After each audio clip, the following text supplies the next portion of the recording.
Hey guys, just wanted to walk you through this endgame ship build for Starfield. What it is basically a luxury S-tier ship that has the absolute top spec ship parts for every category. So the best weapons, the most powerful engines, the highest caliber reactor, the biggest cargo space, etc. And the idea was I just wanted to create the ultimate endgame ship. You can smuggle, fight, and do whatever you need to do in this thing. I also wanted it to work on Xbox. So this is done entirely without mods. Not only does it have a ton of space for your illicit materials and all your contraband, but it's also lightning fast and really well shielded as well. And with 40 power from the Class C reactor, you have all the power in the world to allocate to anything you want. And also, I must say, it does look quite nice as well. So here's the ship builder, and I recommend building this thing at a large landing pad at your outpost. This gives you access to most of the ship parts, and just means you won't have to fly between different vendors collecting and buying all the parts separately. And a word of warning, you will also need to have the starship design skills leveled up, otherwise you won't have access to the very best parts. Like for instance, the Class C reactor requires starship design 4. If I do mention a part that's locked for you, however, like a Class C reactor, you can just swap it out for a Class B and then upgrade it later if you want. Also, this thing does cost quite a lot of money, but if you do need to make money quickly, I have a guide for you. Click the video above. Let's just go ahead and assume money is no object. Now, most of the ship's parts here are the best in each category, as I say. Like the cargo hold is a Stormax 60, which has 435 space. But it's not true that every part of the ship is the peak parts. For instance, I'm not using the absolutely most powerful engines in the game because I prefer the look of the engines just below the best one. And the ones I'm using are the Amon Dunn X300 engines. And I'm choosing those because they have a nice gold color scheme, and that really goes with the look of the ship. I love this white and gold aesthetic. And in the cases of other ship parts that aren't the absolute best, sometimes I just don't want to fly to loads of other systems buying parts that are only fractionally better. It's just diminishing returns at the end of the day. But anyway, the majority of the parts here are the best in each category because that's the whole point of this ship. It's an endgame ship. I'm trying to make it the best. So I'm separating out all the layers here and highlighting each individual part before putting them back together. This lets you see what each part you will need. Because this build uses snap glitches, you will find that some parts don't want to go back together. So if there's a blockage that's stopping you attaching a part, take off the part that's in the way and use the snap glitch. The snap glitch, if you didn't know, is basically where you attach a part, flip it, then flip it back to force an attachment. This will clip it through the other object.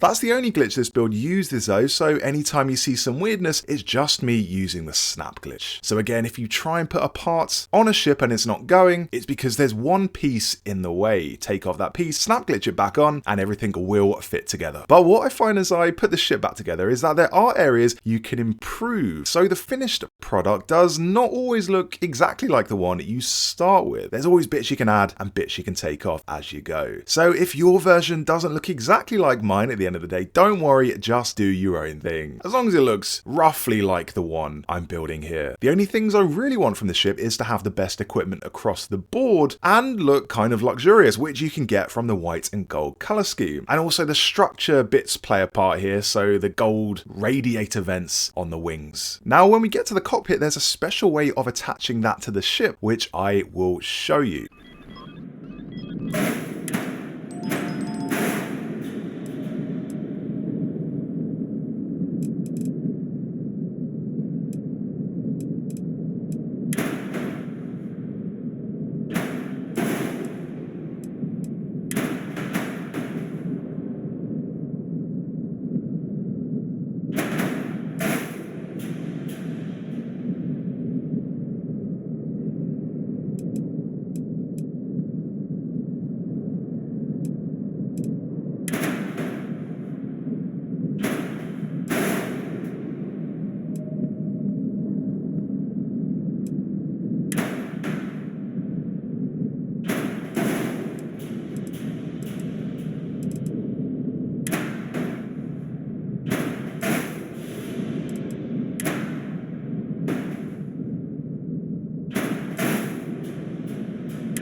Okay, the cockpit or the bridge is one of my favorite aspects of this build. I love a ship with a bridge that's positioned at the back because then it gives you a view of the front of your ship while you're flying, and it gives you a better sense of scale. I don't know about you, but when I have a cockpit at the front of the ship, sometimes in cockpit mode it just seems like I'm flying a room around space. You don't really get a sense that you're in this massive spaceship. But when it's in the back, you can see the rest of your ship. It can be a bit tricky to position the cockpit further back though, and there is a trick to getting this one to work. To attach it, just put a bridge on a placeholder hab that's one level above where it would normally go. Now delete that hab. This will leave a space below the cockpit, and now press Y when you're over the cockpit to copy it, and this copies it into the space below. The cockpit, as you can see, is now green, meaning it now fits perfectly. So I'll just show you this again so you completely get it. It can be a bit tricky, as I say.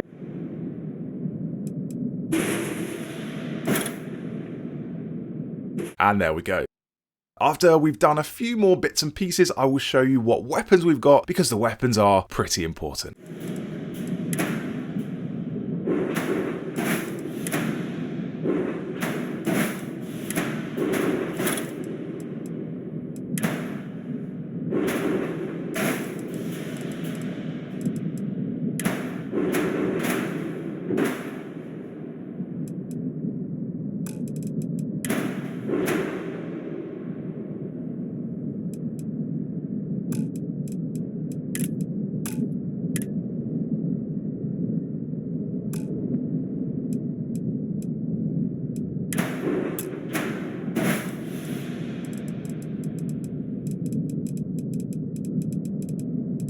So in terms of weapons, we have all Class C weapons. These are the Vanguard Ares Particle Cannon, the Atlatl 280C Missile Launcher, and the PBO 300 Alpha Auto Turrets. You have got so much firepower with this ship, and also thanks to the Class C shield, you are well protected in any firefights. So you got speed in this ship, you have power, you have cargo space, you have the lot. So I'll finish off this build, but anyway, see how that goes for you guys, and let me know what you think of this build down in the comments. Do remember to like the video if you enjoyed it, and also subscribe to the channel for more Starfield guides.